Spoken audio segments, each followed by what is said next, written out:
All right, we're down to our last lesson before we start reviewing for the AP exam.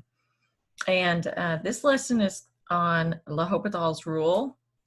Hopital's rule is going to help us solve some limit problems. And so it kind of takes us full circle because back at the very beginning of first semester, before we did derivatives, we talked about limits. And limits are how we defined our derivative. And so kind of takes us all the way full circle back around. So I think you're going to find this rule very helpful, especially if you had trouble with all of those little rules and things that we were supposed to try in order to solve limits, because this simplifies some of those things a little bit. Not all cases, but several cases. And so the only reason we couldn't do this when we were talking about limits is because it requires derivatives.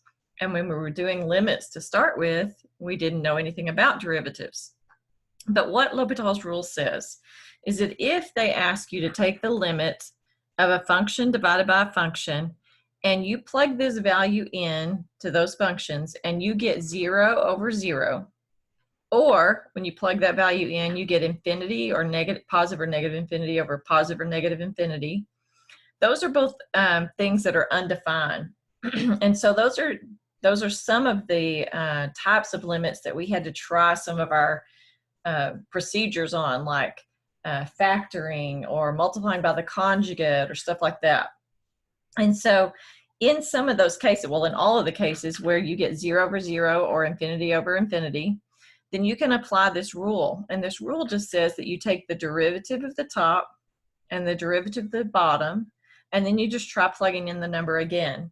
Now, this is not the quotient rule. It's just straight. Take this derivative, put it here, take this derivative, put it here, and then try it again. And so these are the examples that we're going to be doing. But you're going to need your own sheet of paper to do them on because there's not enough space here. So we'll just rewrite them on a separate sheet of paper. All right, so here's how it goes. Our first limit was the limit as x approaches 0 of sine x over x. Now this is one that we actually memorized, but again, this L'Hopital's rule is going to help us out with that, because if we're taking the test and we have forgotten what that actually equals, you can apply L'Hopital's rule, because if I plug in 0 here, sine of 0 over 0, sine of 0 is 0 over 0. So it fits our description for L'Hopital's rule. We can apply L'Hopital's rule applies here. All right, so if L'Hopital's rule applies, then let me get my dog. She's growling, so no. Hang on just a minute. Okay, so in this situation, L'Hopital's rule does apply. And so according to the rule, we can take the limit as x approaches 0 of the derivative of sine, which is cosine, and the derivative of x, which is 1. And then we can try plugging in our limit again. So this time we get cosine of 0 over 1. And cosine at 0 is 1. So we get 1 over 1, which is 1. And if you guys have it memorized, or you still remember the ones that I had you memorize, you'll know that the limit as x approaches 0 of sine x over x is 1. It's one of the rules we had to study and memorize. Okay, so that will be helpful on those, because now you don't have to have it memorized. All right, our second example was the limit as t approaches 1 of 5t to the 4th minus 4t squared minus 1 over 10 minus t minus 9t cubed. Okay, so if I were to just straight plug in 1, I would get 5 minus 4 minus 1 over 10 minus 1 minus 9, which gives me 0 over 0. So again, L'Hopital's rule applies. You always have to check, because if you don't get the form 0 over 0 or infinity over infinity, you cannot apply this rule. But here it does apply, and so we're going to take the derivative of the numerator, so we get 20t to the third minus 8t, and the derivative of the denominator, so this is gone, we get negative 1 minus 27t squared. Okay, so we're going to try plugging in 1 again. Now if we plug in 1, we're going to get 20 times 1, or just 20, minus 8 times 1, 8, over negative 1 minus, and then negative 27 times 1 is negative 27. So we end up with 12 over negative 28. And 12 over negative 28 will reduce down to 3 over negative 7. So we can apply our rule whenever that situation happens. All right, our third example on this paper was the limit as x approaches infinity of e to the x over x squared. Okay, so if I plug in a very, very large number for x, then e to a very large power is going to give me a very, very large number. I'm going to go towards infinity. And the same here, if I plug in a large number and square it, it gives me an even larger number. I'm just getting larger and larger. So this would be an example of one where I plug in this value infinity and I get infinity over infinity. So Hopital's rule applies. All right, so we can go ahead and take the derivative. So we're going to get the limit as x approaches infinity of e to the x, which is the derivative is e to the x, over 2x. Okay, so now when I plug in infinity, I'm going to get infinity over infinity again. And it seems like the test didn't work, or this rule didn't work out for us. But as long as the limit is infinity over infinity, you can apply the rule again. So Hopital's rule applies again. So go again.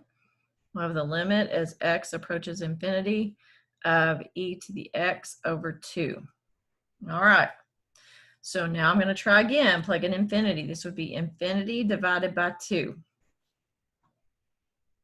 Well, infinity divided by 2 is still infinity. It may not be getting there as fast, but it's still infinity. And so that is my answer, but that's okay. We know that sometimes the limit doesn't exist, but we know how to define what is happening in the graph. So here, as x approaches infinity, so is y. There, it's going up, to the right and up. Okay, so those were the only 3 examples that I had on your notes, but I wanted to go over just a few other ones while we were at it, because these actually will help us go over the rules for our old limits and our old properties. So let's add these to this. Let's do the limit as x approaches 1 of x minus 1 over the square root of x minus 1. Now, this is one that whenever we were first doing limits, we said if there's a square root in the denominator, then we could use the conjugate and solve. And some of us never really got the hang of that, but Hopital's rule is going to come to the rescue, because now I can see here, if I plug in 1 directly, I'm going to get 0. Plug in 1 here, I'm going to get 0. So Hopital's rule would apply here. And if Hopital's rule applies, then I could just take the derivative of the top. So we have the limit as x approaches 1 of 1 over the derivative of the bottom. And remember that this is x to the 1/2 power. So we're going to get 1/2 x to the negative 1/2 power as our derivative. So let me go ahead and rewrite that. 1 divided by 1/2 is just 2. So this is going to be the limit as x approaches 1 of 2, and then x to the negative 1/2 would come up to the top as x to the positive 1/2. Okay, so now I can just plug in my 1. The square root of 1, or 1 to the 1/2 power, is 1 times 2 is 2. So the limit here is 2. Now I am going to go back over the old way real quick, so I can remind you of what we did and how this actually does give us the same answer. So we start off with the limit as x approaches 1 of x minus 1 over the square root of x minus 1. We would multiply by the conjugate, square root of x plus 1 over square root of x plus 1.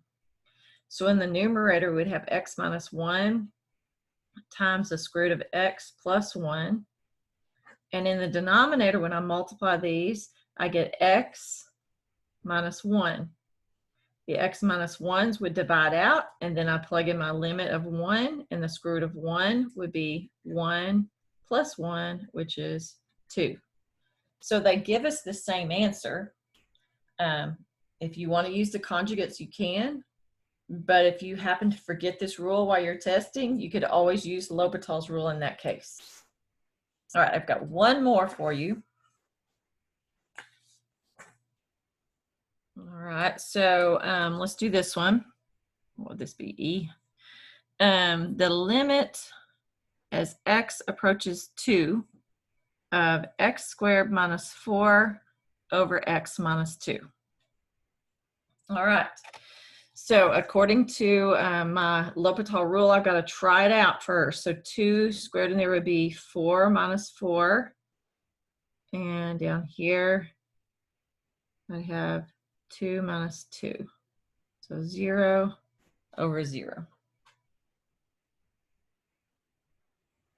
Okay, so L'Hopital's rule will apply.